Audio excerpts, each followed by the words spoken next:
എല്ലാവർക്കും നമസ്കാരം. എനിക്ക് ഈ സിനിമയുടെ പേരാണ് നന്നായിട്ട് ഇഷ്ടപ്പെട്ടത്. പരസ്പരം ഒരു കരുതലുണ്ടായിരുന്ന തീർച്ചയായിട്ടും നമുക്ക് ജീവിതത്തിൽ ഒരുപാട് കാര്യങ്ങൾ ചെയ്യാൻ, നല്ല കാര്യങ്ങൾ ചെയ്യാൻ സാധിക്കും. അത് ഇതിൻ്റെ തീം പറയുന്നതായിട്ട് എനിക്ക് ഇതിൻ്റെ ടീച്ചർ കണ്ടപ്പോൾ മനസ്സിലായി. എല്ലാം കൊണ്ടും സന്തോഷമുള്ള ഒരു ദിവസമാണ്. കാരണം എനിക്കിതിൽ കൂടുതൽ സന്തോഷം തോന്നുന്നത് എന്താണെന്ന് വെച്ചാൽ, ഈ സിനിമയുടെ സംവിധായകനെ ഞാൻ ഇന്ന് ആദ്യമായിട്ടാണ് കാണുന്നത്.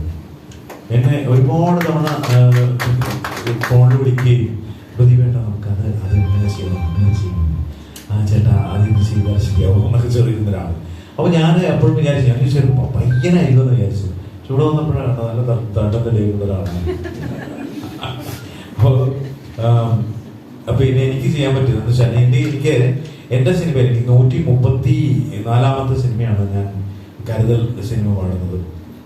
അതിനുശേഷം ഒരു 6 സിനിമയും കൂടി പാടി വെച്ചിട്ടുണ്ട് ഇപ്പോൾ.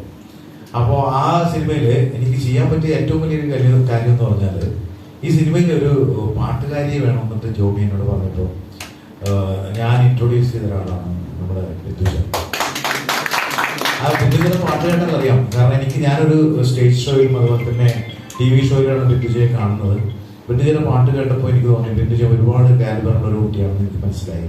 അപ്പോൾ അങ്ങനെ ഞാൻ ഇൻട്രൊഡ്യൂസ് ചെയ്യും. ആ പാട്ട് കേട്ടത് നിങ്ങൾക്കറിയാം, എന്നേക്കാൾ നന്നായിട്ട് പാടിയിട്ടുണ്ട് ബിന്ദുജ. അപ്പോൾ ബിന്ദുജയുടെ പോർഷൻസ്. അപ്പോൾ ഒരുപാട് സന്തോഷം. ഈ സിനിമ ഒരു വലിയ വിജയമാവട്ടെ. എല്ലാവർക്കും ഇതുകൊണ്ട് നല്ല ഗുണങ്ങളുണ്ടാവട്ടെ. പിന്നെ ഞാൻ നേരിട്ട് കണ്ടിട്ടില്ലാത്ത സുല്യേട്ടനെ കാണാൻ സാധിച്ചൊരു സന്തോഷം. Thank you very much.